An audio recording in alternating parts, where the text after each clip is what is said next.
আচ্ছা, আপনাদের কি মনে হয় রাবণ কি সত্যি খুব খারাপ মানুষ ছিলেন? আপনারাই বলুন, যে ব্যক্তি এত বড় তপস্বী, এত মহাজ্ঞানী আর এত বড় শিবভক্ত ছিলেন, তিনি কি কখনো খারাপ হতে পারেন? তিনি কি মা সীতাকে কোনো খারাপ উদ্দেশ্যে অপহরণ করেছিলেন? চলুন দেখি। নবরাত্রির শেষে অর্থাৎ নবম দিন ধরে যুদ্ধের পর মা মহামায়া দুর্গারূপে মহিষাসুরকে বধ করেছিলেন। এই দিনটিকেই আমরা বিজয়া দশমী রূপে পালন করে থাকি। এদিন মাকে বরণ করে হিন্দু ঘরের এও স্ত্রীরা নিজেদের মধ্যে সিঁদুর খেলায় মেতে ওঠেন এবং বরণ পর্ব শেষ হলে মায়ের মূর্তিকে দশমীতে বিসর্জন দেওয়া হয়। জেনে রাখা ভালো যে এই দশমী শুধুই হিন্দুদের মধ্যে সীমাবদ্ধ নয়, এটি ছড়িয়ে পড়েছে অবাঙালিদের মধ্যেও।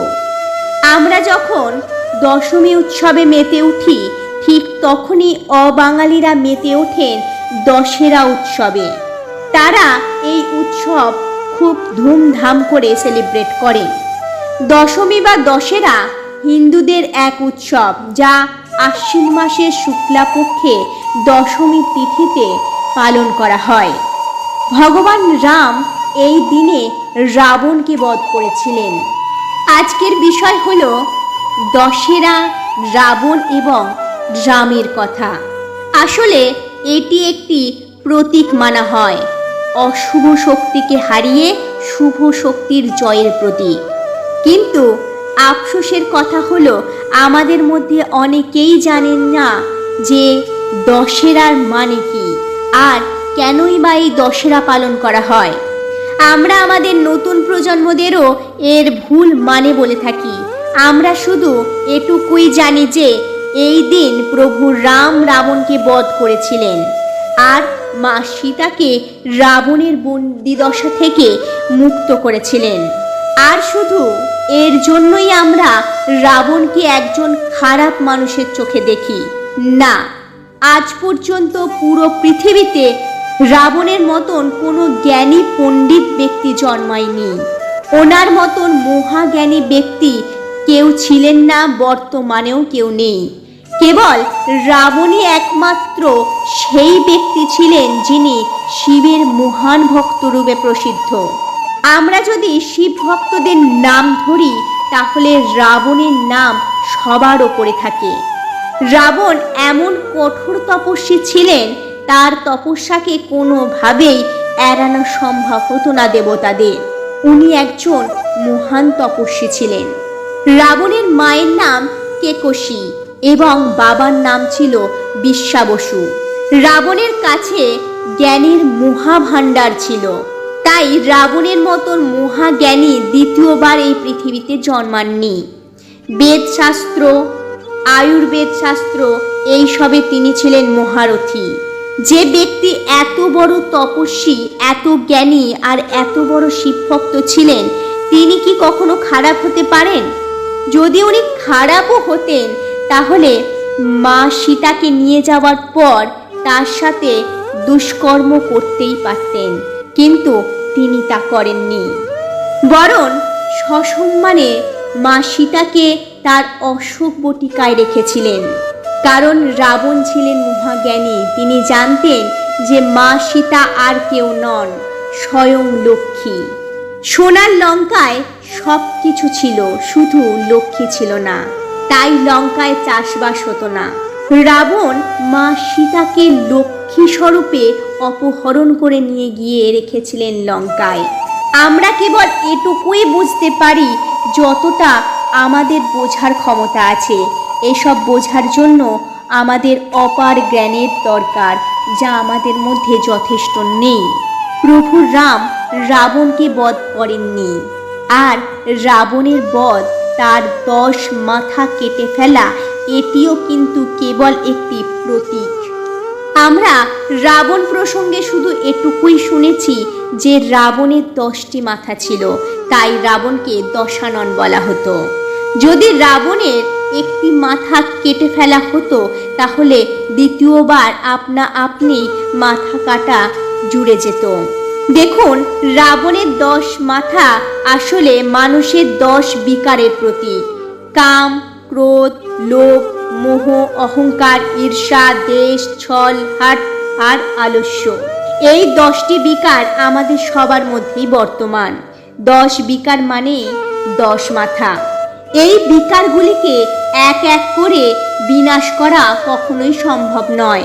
তাই রাবণের যখন এক মাথা কাটা হতো তখন পুনরায় সেই মাথা জুড়ে যেত। আপনি এগুলো এক এক করে শেষ করতে কিছুতেই পারবেন না। এক বিকার শেষ হওয়ার পরেই দ্বিতীয় বিকার এসে হাজির হয় বা উপস্থিত হয়। আর আপনাদের কমেন্টেও তো এই ধরনেরই কথা থাকে যে আমার রাগ প্রচুর বেড়ে গেছে, আমি রাগকে কন্ট্রোল করতে পারছি না, আমার মধ্যে অহংকার বেশি, আমি মোহমায়ায় ফেসে রয়েছি, আমার মধ্যে আলস্য প্রচুর।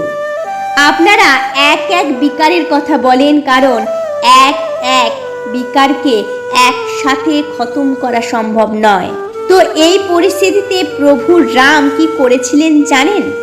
প্রভু রাম রাবণের নাভিতে তীর বিদ্ধ করেছিলেন। যেখানে থাকে বডি কনসাসনেস, ওগুলোই কিন্তু সমস্যার মূল সমাধান। আমরা কোনো সমস্যার সমাধান বাইরে খুঁজতে থাকি, আর এই 10 বিকারের মুক্তি বা সমস্যার মুক্তির কারণ আপনার নাভিতেই থাকে। যদি আপনারা এর মূল আধার বা সমস্যার মূলে কাজ করেন তাহলে বিশ্বাস করুন এই বিকার থেকে মুক্তি পাওয়া সম্ভব। আমিও আপনাদের এটাই শেখাই যে ধ্যান করুন। আপনার সব সমস্যা বা বিকারের সমাধান আছে ধ্যানে। গভীর ধ্যানে আপনি আপনার বডি কনসাসনেসে কাজ করে থাকেন। তখন আপনার বডি কনসাসনেস আপনার আত্মার সাথে এক হয়ে পরম আনন্দে মিলিত হয়ে যায়, আর আপনার সমস্ত বিকার শেষ হয়ে যায় একে একে। ধ্যান থেকে আপনি আপনার সকল বিকার থেকে মুক্তি লাভ করতে পারেন। প্রভু শ্রীরাম ভগবান রাবণের বধ একবারই করেছিলেন। হ্যাঁ, ঠিক শুনেছেন, আমি ভগবান রাবণ বলেছি, কারণ আমি ওনার মতন বড় জ্ঞানী কখনোই দেখিনি। আপনাদের বাচ্চাদেরও এটাই শেখানো উচিত। আমরা বলি রাবণ একজন খারাপ ব্যক্তি ছিলেন। না, মানুষ কখনো ভালো খারাপ হয় না। মানুষের মধ্যে থাকা খারাপ চিন্তা ভাবনা ওটাই মানুষকে খারাপ করে তোলে। যদি রাবণ সত্যি সত্যি খারাপ হতেন তাহলে রাবণের অন্তিম সময় যখন রাবণের মৃত্যু হচ্ছিল তখন প্রভু শ্রী রাম লক্ষ্মণকে ডেকে বলতেন না যে যাও রাবণের থেকে জ্ঞান নিয়ে নাও। প্রভু রাম সব জানতেন। এই নিয়তি ছিল পূর্ব নির্ধারিত। আমি এটা বলবো না যে আমাদের পরম্পরা ভুল, না, বরং এই পরম্পরাকে বানানোর পদ্ধতি ভুল। আমাদের ভিতরে যে ভাবনা বা ধারণা আছে সেটা ভুল। আমরা প্রতি বছর দশমীতে রাবণের পুতুল জ্বালাই আর ভাবি রাবণ বধ হলো। যদি এই ভাবনা পোষণ করে জ্বালাই যে এটা রাবণ জ্বলছে না, বরং আমাদের মধ্যে থাকা 10 বিকার জ্বলছে বা 10 বিকারকে বধ করছি, যাতে আজ পুরো সমাজ গ্রসিত। ভারতে রাবণকে জ্বালিয়ে যে ভুল বারবার আমরা করি, ওই একই ভুল শ্রীলঙ্কায় ভগবান শ্রী রামচন্দ্রের পুতুল জ্বালিয়ে ওখানে লোক করেন। এটা আসলে একে অপরের পরম্পরা আর ভাবনায় আঘাত করা ছাড়া কিছুই না। এই পৃথিবীর প্রাচীন কথা রামায়ণ, এতে আমাদের পুরো জীবনের আধার লুকিয়ে আছে। আপনারা নিজেরাই দেখুন, আমাদের সিনেমাতেও কোথাও না কোথাও এই কথা বা এই কাহিনীর মিল পাওয়া যায়। এর থেকে আমরা আলাদাভাবে ভাবতেই পারি না, কারণ এটা আমাদের মানব জীবনের ঘটনার সঙ্গে কোনো না কোনোভাবে মেলে। সিনেমাতেও তো তাই হয়, ভিলেন বা খলনায়ক নায়িকাকে কিডন্যাপ করে নিয়ে যায় এবং হিরো বা নায়ক এসে তাকে মুক্ত করে। ঘর গৃহস্থ পরিবার পরিজন এসব আমরা সিনেমাতে দেখি। আর রামায়ণও একটি পারিবারিক কাহিনী। কিন্তু এটা বোঝা আমাদের খুবই প্রয়োজন। আমরা এটা বলছি না যে দশেরা সেলিব্রেট করা উচিত নয়, না, এটা অবশ্যই সেলিব্রেট করুন, কিন্তু এর আসল ভাবনাকে মাথায় রেখে সেলিব্রেট করুন। আপনি আপনার বাচ্চাদের শেখান যে রাবণ খারাপ ছিল না, রাবণের মধ্যে কিছু খারাপ বিকার ছিল। এই বধ ওই খারাপ বিকারের বধ, রাবণের বধ না। রাবণ তো একজন মহাজ্ঞানী, মহাপণ্ডিত এবং শিবের মহান ভক্ত ছিলেন। উনি ভুল বা খারাপ বিকারগ্রস্ত হতে পারেন, কিন্তু উনি খারাপ মানুষ ছিলেন না। দশেরা বা দশমীর কথা এখানে শেষ হলো। মিশন পিওর সোল থেকে আমি মমিতা মিত্র। ভিডিওটি ধৈর্য সহকারে দেখার জন্য ধন্যবাদ।